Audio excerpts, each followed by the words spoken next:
Hi, in this video, I'm going to show you all the different parts of the 30-Day Quicker Dinners Blueprint Airtable base and how to navigate them. You're going to start by going into your workspace and opening up your blueprint.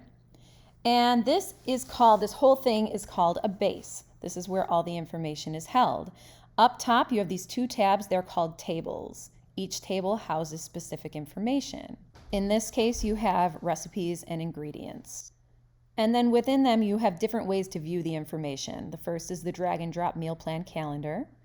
There's a mobile meal plan calendar, which lists your meal plan out in order of date. From there, you can also view recipe cards.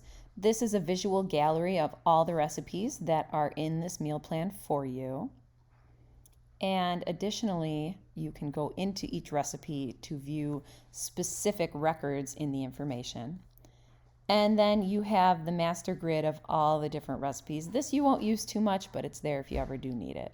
Moving on to the ingredients table, this is where your grocery lists and ingredient prep lists are automatically generated. Now, the big thing to remember is that these lists update in real time. So when you assign meals to certain dates, it's automatically going to populate these lists based on what week things are happening. So this week is this current week. Next week's grocery list will be the current week next week, if that makes sense. Additionally, we have a weekly prep list. This is based on the real-time week because it's time sensitive, and this is for if you want to prep ingredients in advance. I hope you found this video helpful. Be sure to subscribe so that you'll be notified anytime new videos are made available.